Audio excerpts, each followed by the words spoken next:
quando até o mapa se cala. A história não apaga apenas pessoas. Às vezes, com uma frieza cirúrgica e um propósito deliberado, ela decide apagar lugares inteiros. Cidades não desaparecem facilmente. Por natureza, elas são teimosas.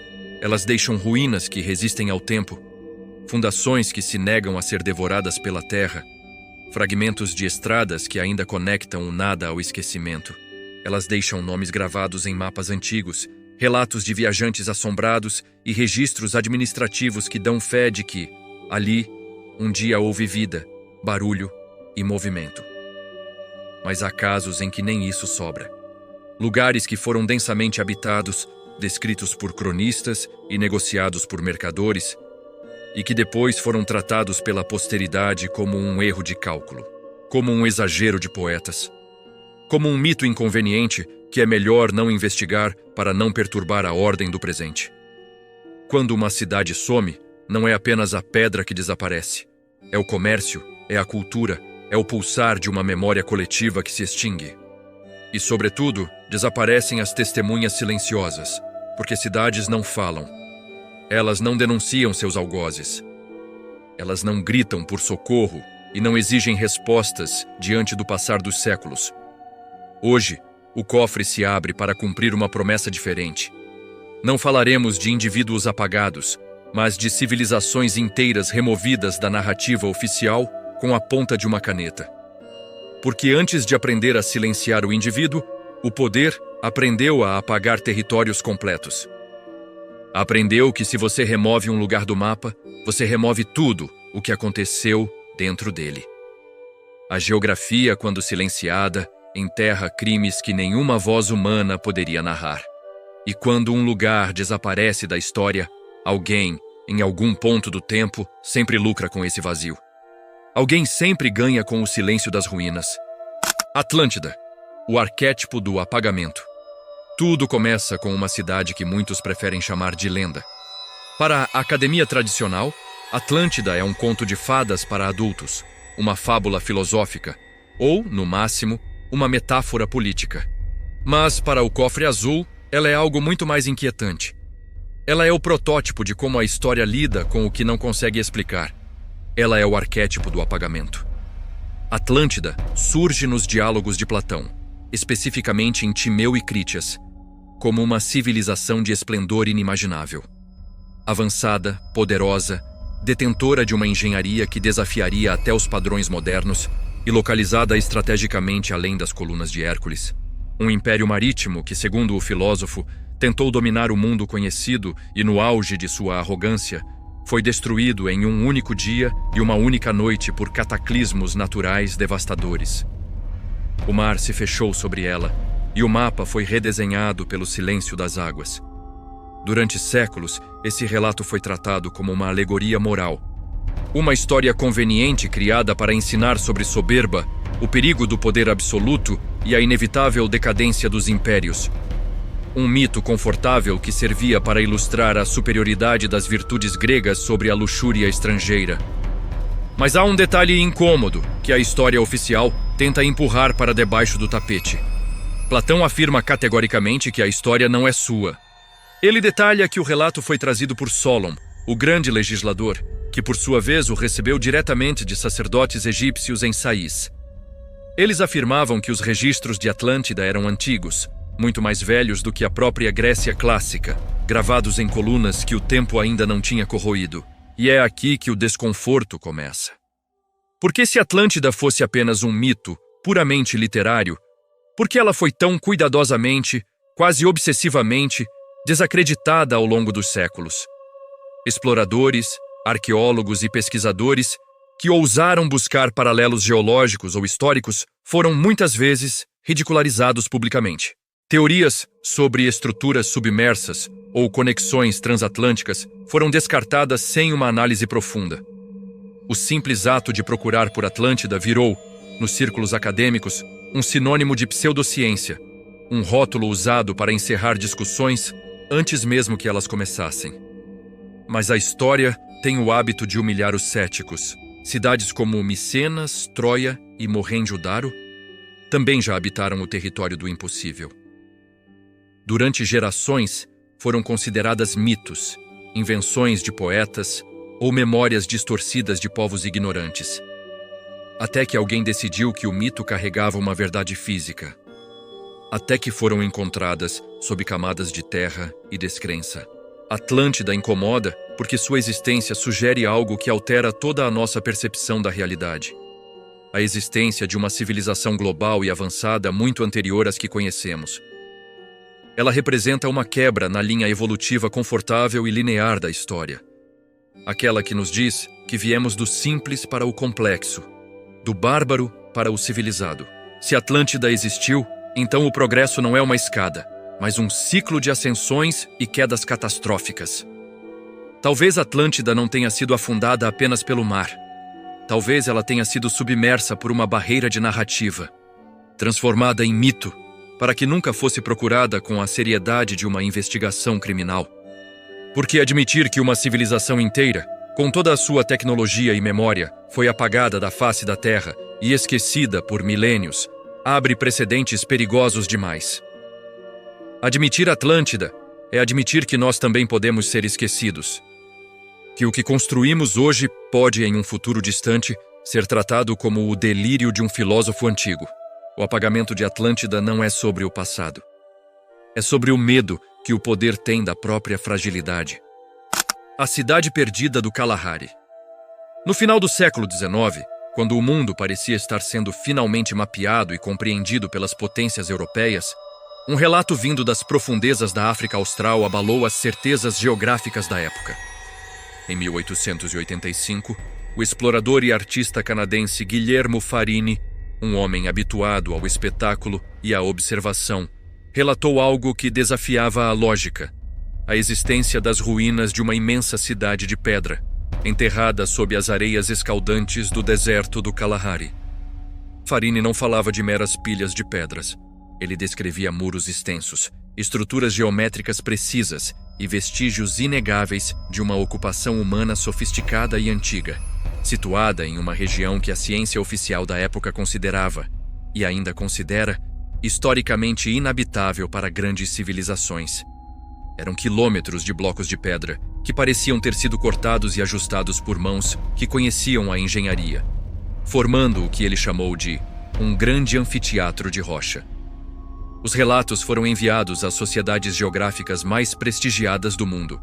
Mapas preliminares começaram a circular em Londres e Berlim. Expedições foram entusiasticamente anunciadas por homens que buscavam a glória de descobrir uma nova Troia em solo africano. O mundo aguardava a confirmação de que o deserto escondia um segredo monumental. Mas então, inexplicavelmente, tudo parou.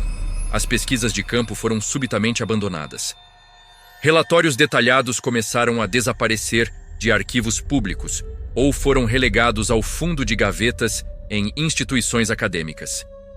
Aqueles que antes eram celebrados como exploradores corajosos passaram a ser sistematicamente desacreditados. Farini foi rotulado por muitos como um charlatão ou, na melhor das hipóteses, como alguém que foi traído por miragens e pela exaustão do deserto. Oficialmente, a cidade nunca existiu.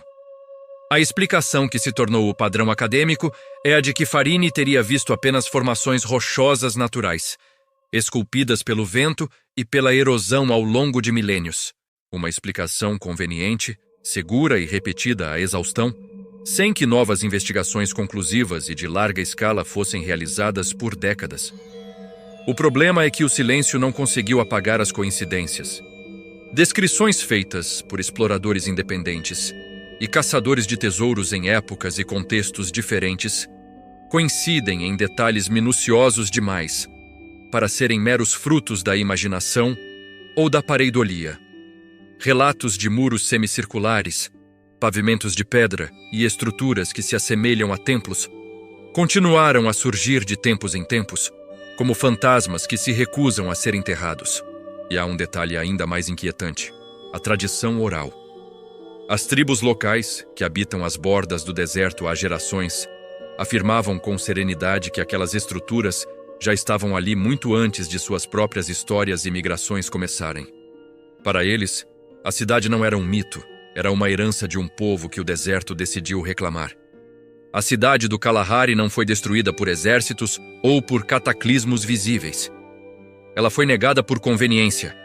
Reconhecer a sua existência exigiria algo que a história oficial não estava, e talvez ainda não esteja, pronta para fazer.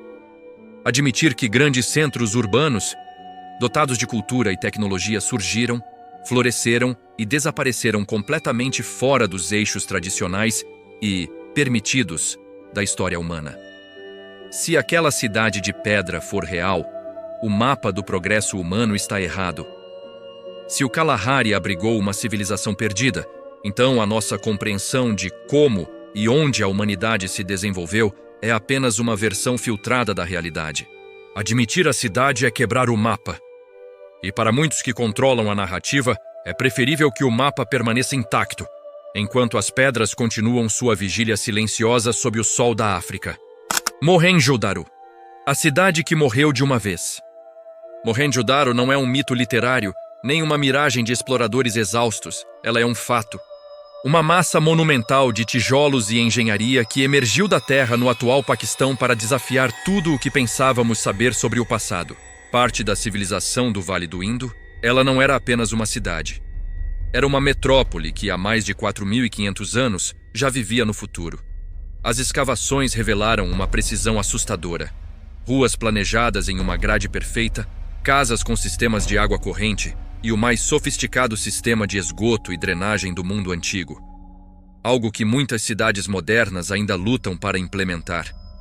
Havia banhos públicos, celeiros imensos e uma padronização arquitetônica que sugere um governo centralizado, estável e incrivelmente organizado. Tudo em Mohenjo-Daro gritava continuidade. Tudo indicava uma civilização que pretendia durar para sempre. E então, o silêncio absoluto. Por volta de 1900 a.C., a vida em Mohenjo-Daro foi interrompida de forma abrupta e violenta. Mas não da maneira que os livros de história gostariam de explicar. Quando os arqueólogos removeram as camadas de poeira e tempo, encontraram algo que não deveria estar lá. Dezenas de esqueletos caídos nas ruas. Eles não estavam em cemitérios, não estavam enterrados com rituais. Estavam simplesmente ali, estirados no chão, alguns de mãos dadas, como se a morte os tivesse surpreendido no meio de uma tarde comum. O problema é que os sinais não fazem sentido. Não há evidências de um cerco militar prolongado. Não há marcas de armas de destruição em massa da época, nem sinais de que a cidade foi saqueada e incendiada por invasores. As joias e pertences de valor foram encontrados ainda nos corpos ou nas casas, o que descarta o roubo como motivação. Ao longo das décadas, diversas teorias foram lançadas para tentar domesticar esse mistério. Colapso ambiental? Mudança no curso do rio Indo? Uma epidemia devastadora? Invasão ariana? Nenhuma dessas explicações se sustenta plenamente quando confrontada com o padrão do abandono. Se foi uma seca, por que os corpos ficaram nas ruas em vez de haver uma migração organizada? Se foi uma inundação, por que as estruturas permaneceram intactas e o sedimento não corresponde a um desastre hídrico repentino? Surgiu até uma hipótese controversa e perturbadora. A de que a cidade teria sido atingida por uma explosão de calor imenso, baseada na vitrificação de certas rochas e na suposta radiação encontrada em alguns esqueletos. Embora amplamente rejeitada pela ciência convencional, o fato de tal teoria existir mostra o nível de desespero dos pesquisadores em encontrar uma causa para um evento tão súbito. O mais perturbador em Mohenjo-Daro não é o desaparecimento físico da cidade, mas a ausência de uma resposta que faça sentido dentro da lógica humana. Mohenjo-Daro não foi esquecida por falta de dados. Ela foi deixada de lado porque nenhuma explicação se encaixa no que somos ensinados a acreditar sobre o fim das civilizações. Quando uma cidade desafia todas as narrativas conhecidas, ela se torna um problema histórico. É mais fácil catalogar as ruínas, admirar o sistema de esgoto e ignorar o fato de que milhares de pessoas morreram de uma vez sem uma causa visível, do que admitir que algo aconteceu ali para o qual não temos nome. Mohenjo-Daro é o lembrete de que uma civilização pode atingir o ápice da ordem e da tecnologia e, ainda assim, ser apagada em um piscar de olhos, deixando para trás apenas perguntas que ninguém ousa responder com total convicção. Akakor, a cidade que o governo negou. No coração impenetrável da Amazônia, onde a vegetação é tão densa que o chão nunca vê a luz do sol, reside um segredo que muitos consideram o maior mistério arqueológico da América do Sul. Indígenas de diversas etnias, em relatos que atravessam gerações, falam de Akakor, não como um mito espiritual, mas como uma cidade ancestral física, construída com pedras que brilham sob o dossel da selva, conectada a uma rede vasta de túneis, montanhas ocas e rotas subterrâneas que cruzariam as fronteiras entre o Brasil, o Peru e a Venezuela. Durante o século XX, o que era apenas folclore indígena começou a ganhar contornos perturbadores. Relatos de exploradores estrangeiros, jornalistas investigativos e até militares de alta patente começaram a surgir. Eles afirmavam ter ouvido depoimentos de guias que conheciam as entradas ocultas ou, em casos mais raros, afirmavam ter visto indícios de estruturas artificiais, pirâmides cobertas por milênios de vegetação, em áreas onde, segundo os mapas oficiais, não deveria haver nada além de floresta virgem. O detalhe inquietante é que Akakor parece atrair um tipo muito específico de silêncio. Na década de 1970, o jornalista alemão Karl Brugger publicou o livro A Crônica de Akakor, baseado em entrevistas com um suposto líder indígena chamado Tatumka Nara. Pouco tempo depois, Brugger foi assassinado em circunstâncias nunca totalmente esclarecidas no Rio de Janeiro. Outros exploradores que se embrenharam na selva em busca da cidade nunca mais retornaram. E os arquivos de suas expedições, muitas vezes financiadas de forma privada, simplesmente evaporaram. Ainda mais intrigante é o rastro de operações militares sigilosas na região. Relatos de baixa frequência indicam que, em períodos de ditaduras militares na América Latina, incursões aéreas e terrestres foram realizadas em zonas restritas da Amazônia Profunda. O objetivo oficial era sempre a segurança de fronteira, ou o mapeamento mineral. Mas o sigilo que envolve essas missões até hoje levanta uma questão inevitável. O que eles realmente encontraram? Testemunhas que antes falavam abertamente recuaram. Pesquisas arqueológicas independentes foram interrompidas por falta de autorização ou por riscos de segurança nacional. Oficialmente, para a ciência e para o Estado, Akakor é uma invenção folclórica, uma lenda urbana da selva, ou, no máximo, uma confusão com cidades reais como Machu Picchu. Mas extraoficialmente, qualquer tentativa de investigação profunda sempre encontrou barreiras, burocráticas, militares ou físicas. Akakor não é apenas uma cidade perdida no sentido geográfico. Ela se tornou uma cidade proibida. Reconhecer sua existência exigiria uma reescrita violenta e completa de tudo o que sabemos sobre a ocupação da Amazônia. Exigiria admitir que, muito antes da chegada dos europeus, existiam civilizações soberanas com conhecimentos de engenharia e organização social que não dependiam do Velho Mundo. Além disso, Akakor toca em um ponto sensível: a soberania e o controle de recursos. Se uma cidade dessa magnitude existe, quem controla o acesso a ela controla uma narrativa de poder imensurável. Akakor permanece escondida, não apenas pela mata, mas por um muro de negativas oficiais. É o tipo de segredo que o cofre protege não para preservar a história, mas para preservar o status quo de quem decide o que o mundo tem permissão para descobrir.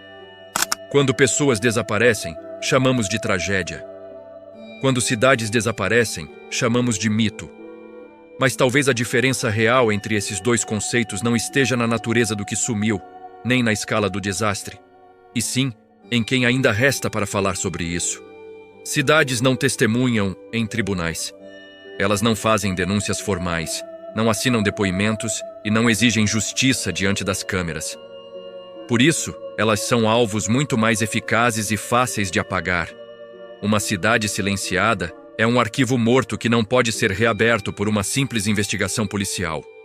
Ela requer arqueologia, persistência e, acima de tudo, a coragem de olhar para onde o mapa diz que não há nada. Ao longo desta série, mergulhamos em eventos que desafiam a lógica. Vimos pessoas removidas da história com precisão cirúrgica, Arquivos oficiais que aprenderam a mentir através de omissões cuidadosas e segredos protegidos por séculos de poeira e burocracia. Mas hoje, ao falarmos de Atlântida, das pedras do Kalahari, do enigma de Mohenjo-Daro e do silêncio de Akakor, fechamos um ciclo muito maior e mais sombrio. Percebemos que, antes de aprenderem a apagar indivíduos incômodos, os engenheiros da narrativa aprenderam a apagar lugares inteiros. Eles entenderam que lugares guardam padrões.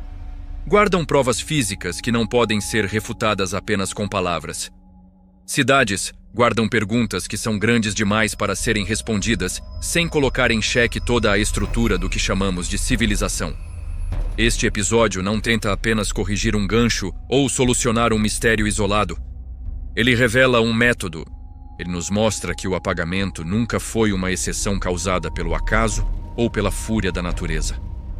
Na maioria das vezes, o desaparecimento foi uma estratégia, um recurso utilizado pelo tempo e pelo poder para reorganizar o passado, de modo que o presente pareça inevitável e inquestionável.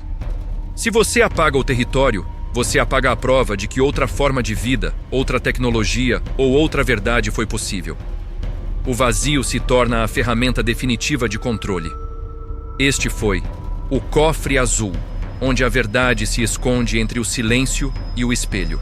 E agora que você viu o que acontece quando cidades inteiras desaparecem sob as águas, sob a areia ou sob o peso de relatórios governamentais, fica a pergunta final, aquela que deve ecoar muito depois que a tela escurecer. Se um lugar inteiro, com suas ruas, seus templos e seus milhares de habitantes, pode ser negado pela história oficial até se tornar uma lenda, o que impede que o mesmo aconteça com qualquer outra história ou qualquer outra pessoa que incomode demais o mundo em que vivemos hoje? O silêncio das ruínas não é um esquecimento, é um aviso.